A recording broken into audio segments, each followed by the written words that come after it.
एक गांव की छोटी सी कहानी। किसी ने बड़े कमाल की बात कही है कि जिंदगी में हम उसी दिन बड़े हो जाएंगे जिस दिन अपने आंसू पोंछकर हम स्वयं खड़े हो जाएंगे। एक बड़ी छोटी सी कहानी है एक गांव की, जहां के किसानों की किसी बात से नाराज होकर के क्रोधित होकर के इंद्रदेव ने कह दिया कि आपके यहाँ अब 12 वर्षों तक फसल नहीं होगी, क्योंकि 12 वर्षों तक वर्षा नहीं होगी, बरसात नहीं होंगी। गांव के किसान बड़े परेशान हुए कि यह क्या हो गया। उन्होंने दोबारा से प्रार्थना की, इंद्रदेव को प्रसन्न करने के लिए बहुत सारे प्रयास किए। इंद्रदेव फिर से प्रकट हुए और बहुत प्रार्थनाएं कर रहे थे गांव के किसान। तो उन्होंने कहा कि चलो मैं आपको उपाय बताता हूँ। इसका उपाय यह है कि अगर भगवान शिव जी अपना डमरू बजा दें, तो जिस दिन वो डमरू बजाते हैं, जिस क्षण वो डमरू बजा दें, उसी क्षण आपके गांव में बारिश हो जाएगी। लेकिन आपको उनको प्रसन्न करना होगा। और उधर इंद्रदेव ने जाकर के भगवान शिव जी से आग्रह कर लिया कि प्रभु कुछ भी हो जाए, आपको डमरू मत जाना। गांव के जो किसान है, उनकी बात से मैं नाराज हो गया हूँ, अप्रसन्न हो गया हूँ, और मुझे क्रोध आया तो मैंने कह दिया कि 12 वर्षों तक बारिश नहीं होगी। अब आप मेरी बात रख लेना। गांव के किसानों ने प्रार्थना की, प्रभु को प्रसन्न करने के लिए, भगवान शिव जी को प्रसन्न करने की। भगवान शिव जी ने दर्शन दिए तो गांव के किसानों ने वही बात रखी कि इंद्रदेव नाराज हो गए हैं, क्रोधित हो गए हैं, आप कुछ चमत्कार कीजिए, डमरू बजा दीजिए, बारिश हो जाएगी। भगवान शिव जी ने भी कह दिया कि अब तो डमरू 12 वर्षों के बाद ही बजेगा।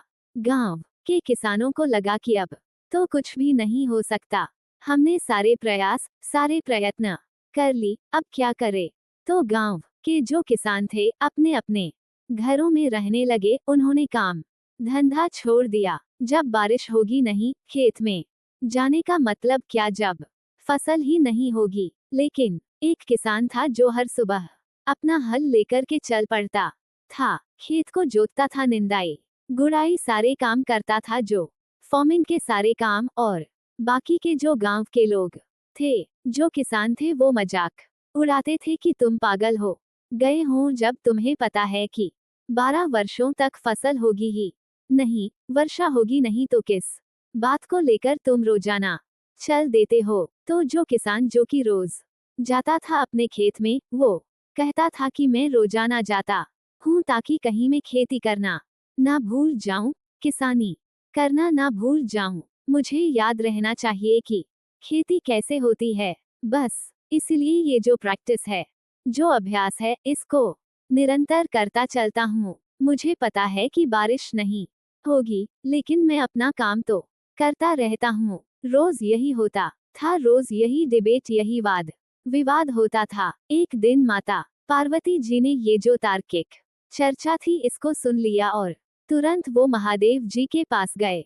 भगवान शिव जी से कहा कि प्रभु, गांव के किसान आपस में बातचीत कर रहे हैं, और एक किसान ऐसा है जो रोज जाता है अपने खेत में, वो कहता है कि कहीं मैं किसानी करना भूल ना जाऊं, खेती करना ना भूलें, इसके लिए निरंतर प्रयास करता है। मुझे तो चिंता सता रही है, क्या ऐसा ना हो कि आप 12 वर्षों तक डमरू ना बजाए तो कहीं आप डमरू बजाना भूल जाए।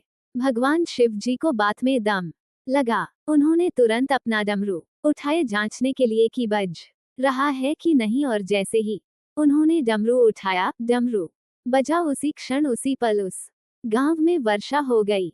जो गांव के किसान थे, बाकी सारे वो मायूस हो गए, क्योंकि उन्होंने तो बीज बो ही नहीं थे, फसल होनी कहा थी। लेकिन वो एकमात्र किसान जो निरंतर जाता था, अपना खेत को जोतता था, सिर्फ उसी ने खेती की और बहुत फसल हुआ। हमें अपने जीवन में कभी भी रुकना नहीं चाहिए, हमें निरंतर मेहनत करना चाहिए, हमें अपने सपनों को पूरा करने के लिए मेहनत करनी चाहिए। धन्यवाद।